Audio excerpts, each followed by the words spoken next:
Hello, today I want to talk you through blending some of the new Textures watercolour inks. Now they come in these glass bottles here, 15mm each. I have done a video already where we have swatched the two colours, the Urbans and the Brights, and this is the result of that. So you can go back and watch those videos. Now these weren't mixed at all, these were direct from the bottle. So now we're going to start mixing what's left on my palette.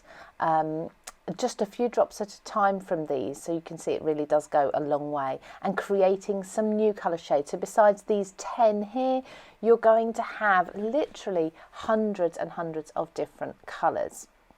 So these are the two packs, and I've done myself little swatches on the top as well, so I know what colours are in which bottles, because they are so concentrated, so dark, that in the bottles they look almost black. As you can see, they're very, very bright actually. I'm working on a CraftStash clear blending mat with a piece of white paper underneath so that you can see what I'm doing as I'm mixing.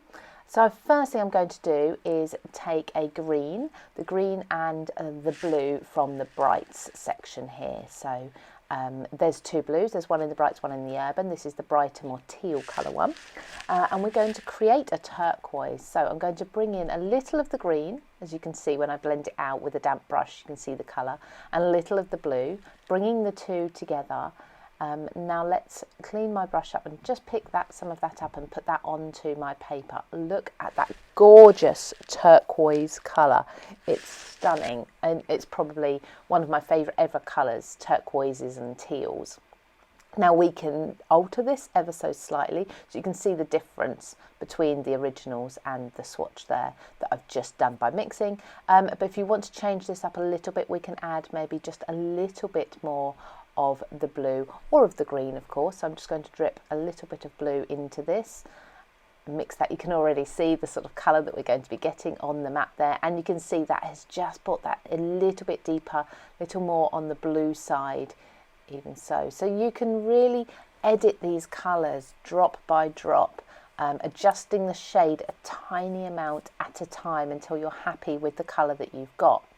Now, because this is a watercolour ink, I can just wipe that directly off of my blending mat here, and let's start again.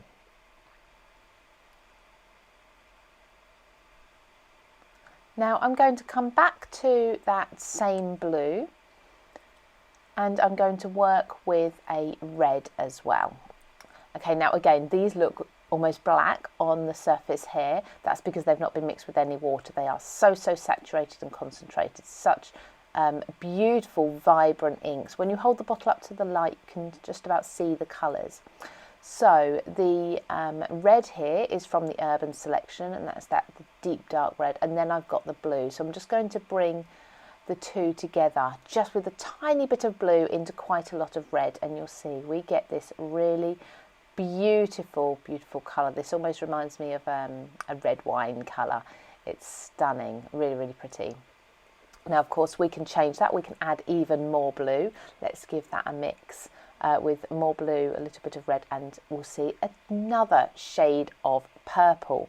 Obviously a lot more blue in this one, a lot cooler in this. The first one was almost a pink, and if we compare that then to the original purple that's in the Urban section, so just taking this one, so we've used blue and red so far. Now if I just show you the non-diluted purple that we already have, you can see the difference, much more blue in this one. So you are creating brand new shades that are different to the originals that you've already got.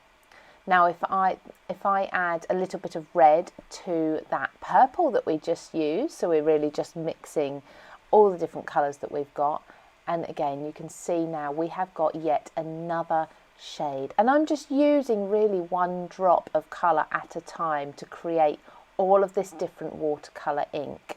Now one last colour shade that we're going to create, I'm going to be mixing a red with an orange. So we have a cool red, and we also have a warm, very warm red, and then we have the orange in the original colours.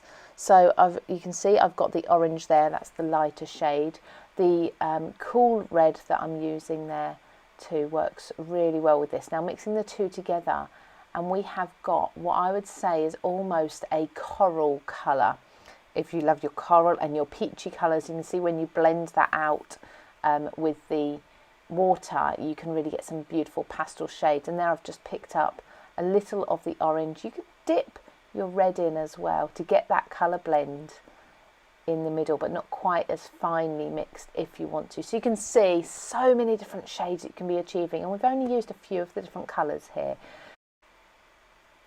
Now let's have a look at the originals here. So we've got the red and we've got the orange. Now looking at those two compared to the colours we've just made, you can see how they are more of an orange, a peachy corally colour.